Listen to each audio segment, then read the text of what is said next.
The other morning, when I was out walking with the dogs, one particular migrant bird caught my eye. Got me to thinking, this is October. There's a few new birds in the neighborhood, some that I might not have shown you that are usually here, so I thought I'd make an October video. This video is going to be a little different. I'm going to try to be a little more educational. One of Gail's friends suggested my videos might be better with a little more educational information, so we're going to try that today, see how it works out. Hope you enjoy it. This bird got me started on this neighborhood project, the red-breasted nuthatch. We don't usually see those in our neighborhood.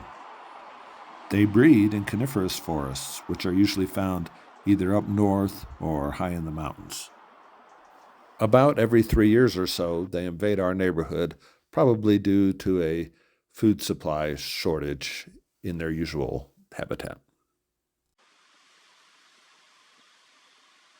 This is a Cassin's kingbird.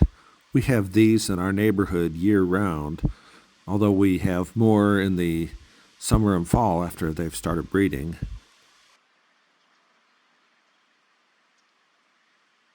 This year we had a big crop of youngsters. They were very vocal at the top of the trees, as these kingbirds call more than other kingbirds.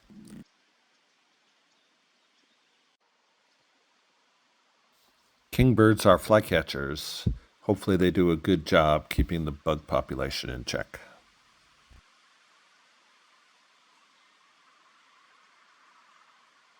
The black phoebe is a small black and white flycatcher that can be found on the west coast of the U.S., reaching down through most of Mexico and into the west coast of South America. Unlike the phoebes that inhabit eastern U.S., black phoebes are resident throughout most of their range, and I can see them in our neighborhood most of the year. I see them almost every day when I walk the dogs. These phoebes are generally found not far from water, and we have several creeks near our neighborhood. I think they're a lot of fun to watch as they sit on an exposed perch, sally back and forth, catching insects. Here is a bird I'd hope to see today, the white-crowned sparrow. These are the first I've seen since last spring when they left. They migrate up to the mountains and farther north where they breed in a cooler climate than we have here in our area.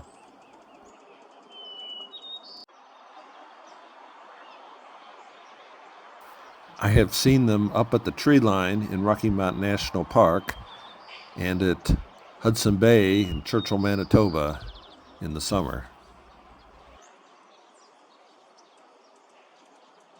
These sparrows seem to be everywhere here in Southern California in the winter, in all habitats, down near the beach, in the forests and edges of fields, and in the fields themselves.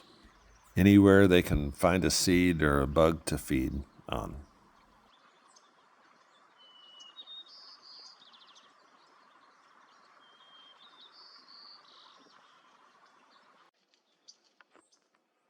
I took this clip a little later in the morning up at the dog park.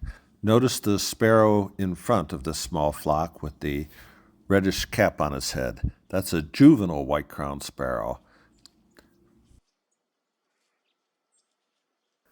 That red cap sometimes causes confusion with chipping sparrows or other sparrows with red caps, but you can see from the bright yellow bill that this is a white-crowned sparrow juvenile.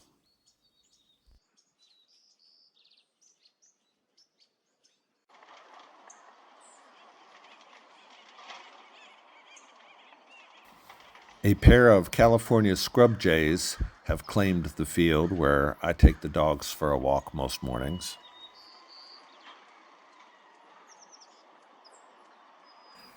Jays are omnivorous, but I suspect our large number of oak trees provides them many acorns for food.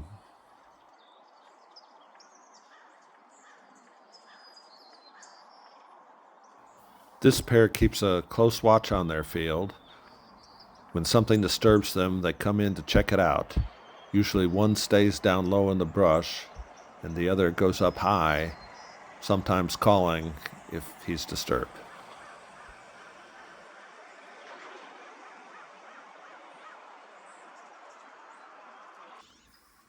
Look down towards the far end of this dirt road, and you'll see a bird dash across it.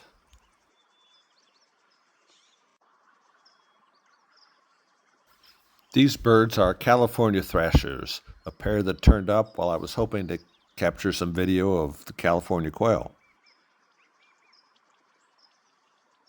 Thrashers are skulky birds, and I don't see these often, only early in the mornings when they may be out foraging or singing from the top of a bush.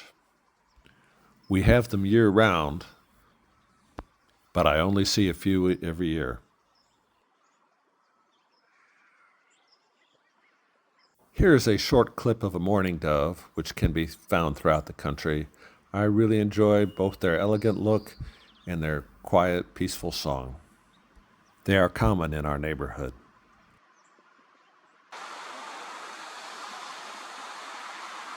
These are band-tailed pigeons, which I really enjoy. This summer we have had many in our neighborhood, which is the first time that I've seen them here. Usually I've only seen them in the mountains or sometimes in the forested areas by the local cliffs.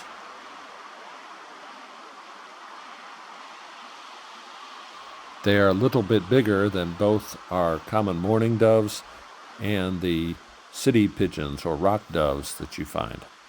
I'm curious to see if they stick around through the winter.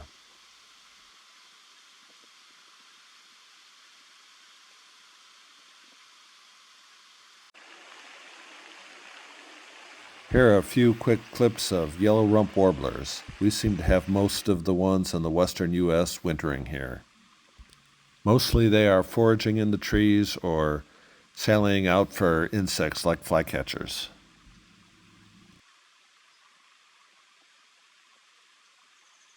Their identifying yellow rump can be hard to see, but you can find it on this bird that I photographed in the dog park.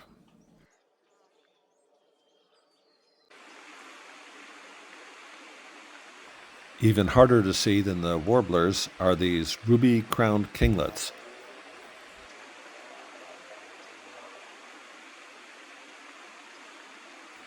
Look for a tiny bird with a white eye ring that never stops moving down low in the trees. Sometimes they chatter at you.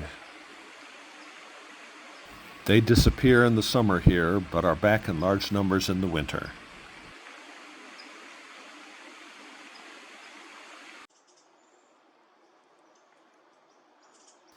The plain gray oak titmouse is here year-round, feeding on the trees, on small insects, and also whatever seeds it can find.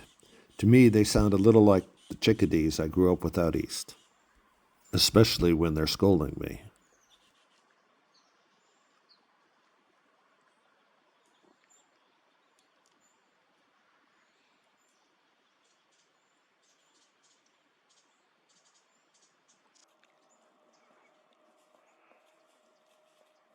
This is an Oregon junco, which is the color morph we have in our area.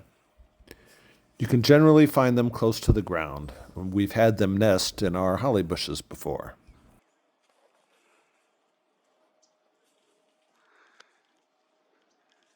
If they fly, you can see the white flash of their tail feathers.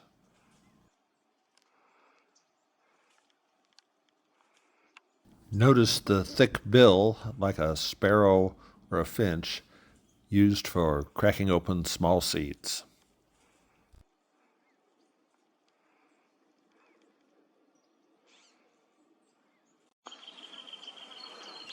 Perhaps our most common bird is the house finch. You can hear their gurgly song much of the year. This bright red male looked pretty enough for me to cave in and show him. I always say I'm not going to, and here's yet another house finch in one of my videos. If you've got a bird feeder, be ready to get a lot of these.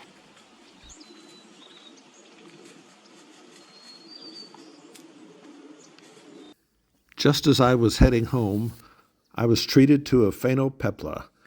This is only the second I've seen anywhere near our neighborhood. They just don't like the suburban sprawl. They more like the open, brushy habitat. About the size of a cardinal, the males are jet black with a red eye. The females are gray. Phainopeplas are in a family called the silky flycatchers. As I said, they're not common in our neighborhood. I more often see them when I go out to Joshua Tree National Park or someplace like that. Well, that's a little bit of the home turf here in Oak Park from October.